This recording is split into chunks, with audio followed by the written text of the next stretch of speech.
Hello guys, welcome back to my Mamun's mini kitchen. আজ আমি আপনাদের তৈরি করে দেখাবো খুব সহজেই কম উপকরণ দিয়ে কিভাবে আমের ক্ষীর বানাতে হয়। আর আপনারা যদি আমার চ্যানেলে নতুন হয়ে থাকেন তাহলে অবশ্যই চ্যানেলটিকে সাবস্ক্রাইব করে দিয়ে পাশে থাকা বেল আইকনটিকে প্রেস করে দিন। এখানে আমি দুটি আম নিয়ে নিয়েছি। আম দুটিকে ছুরির সাহায্যে ভালোভাবে আমি কেটে নেব। দুটি আমি আমার খুব ভালোভাবে কাটা হয়ে গেছে। এবার একটি চামচের সাহায্যে আমি আমের শাঁসগুলিকে বের করে নিচ্ছি।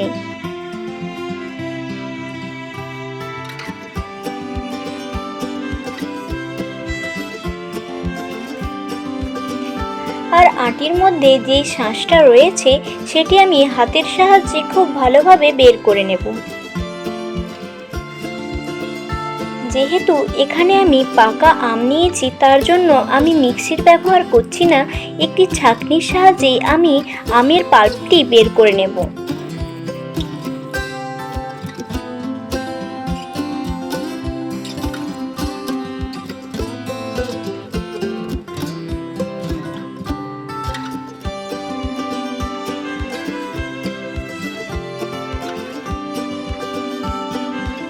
আপনারা দেখতেই পাচ্ছেন এখানে আমার এক বাটির মতো আমের পাল্প বেরিয়েছে। এবার একটি কড়াইতে আমি আমের পাল্পটি দিয়ে দিলাম।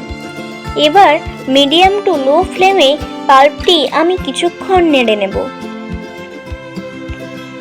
এবার এর মধ্যে আমি অ্যাড করে দিচ্ছি বেশ কিছুটা চিনি। আপনারা আপনাদের স্বাদ অনুযায়ী চিনিটি ব্যবহার করবেন।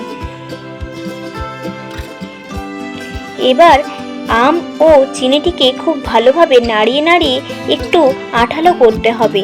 আপনারা দেখতেই পাচ্ছেন আম ও চিনি খুব ভালোভাবে আমার আঠালো হয়ে গেছে। এবার কড়াইতে আমি হাফ লিটার মতো দুধ দিয়ে দিলাম এবং তাতে দিয়ে দিলাম 3টে এলাচ এবং হাফ বাটি মতো ধুয়ে রাখা আতপ চাল। এবার এর ওপর দিয়ে দেব সামান্য পরিমাণে লবণ, এটা আপনারা চাইলে অ্যাভয়েডও করতে পারেন। এবার এর ওপর দিয়ে দিচ্ছি কাজু ও কিশমিশ। এবার খুন্তির সাহায্যে সমস্ত কিছুকে খুব ভালোভাবে মিশিয়ে নেব। এবার মাঝে মধ্যে নাড়াচাড়া করে আমরা 10 মিনিটের মতো রেখে দুধের মধ্যে চালটিকে সেদ্ধ করে নেব। চাল সিদ্ধ হয়ে গেলে তার মধ্যে দিয়ে দিচ্ছি তৈরি করে রাখা আমের পাল্পটি।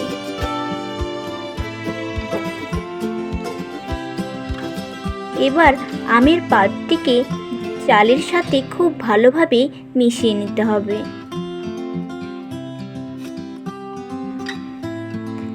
আপনারা দেখতেই পাচ্ছেন পাল্পটি আমার খুব ভালোভাবেই মিশে গেছে। এবার এটি আমি একটি পাত্রের মধ্যে নামিয়ে নেব।